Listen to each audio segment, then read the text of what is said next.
The Back to the Future trilogy is the series of films that defines the 80s.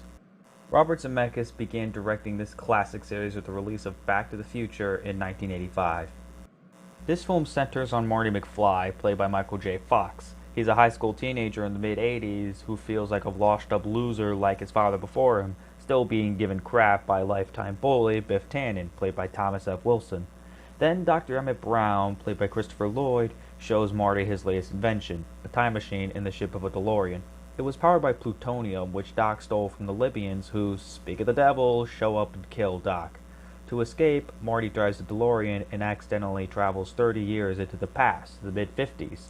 There, he meets his parents as teenagers, but accidentally ruins their chances of getting together, meaning his very existence is in jeopardy. He even meets a Doc Brown who is 30 years younger than the one he knew. A lot of crazy things happen in this movie. Considering this is one about time travel, you'll come across a certain set piece or a line of dialogue or an action taking place in the 80s, which then has a huge relation to the events that you would soon witness in the 50s. This is what you call setup and payoff, where an action or dialogue is given ultimate relevance later on in the picture.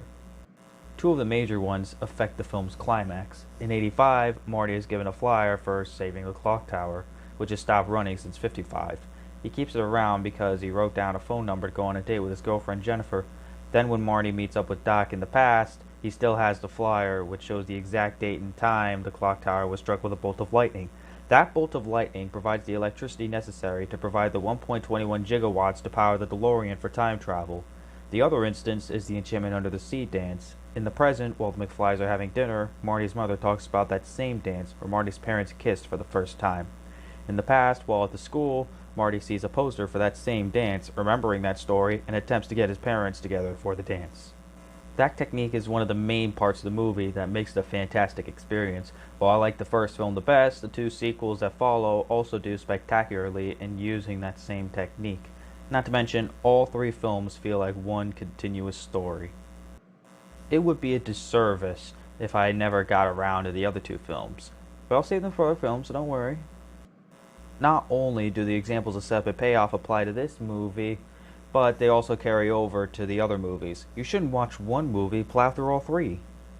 It's great to see how much effort Universal put into a movie like this, especially with the climax. Originally, Marty would have gotten Back to the Future by driving through a nuclear explosion during a weapons test in Nevada, but it was too expensive, so that's why the bolt of lightning striking the clock tower sending electricity to the DeLorean was what we see in the final cut. I think this was the best way to go because it raises the stakes, with Doc putting his life at stake by scaling the clock tower and making sure the wires stay connected. Also, the time machine was originally going to be in the form of a refrigerator. Zemeckis made the change to a DeLorean because 1. He felt that kids would be encouraged to shut themselves in a refrigerator, and 2. He felt it would be better if the time machine was mobile. You know, maybe neither of those scrapped ideas should have even been ideas, because both elements would later be incorporated in Kingdom of the Crystal Skull, probably the stupidest moment in the entire movie.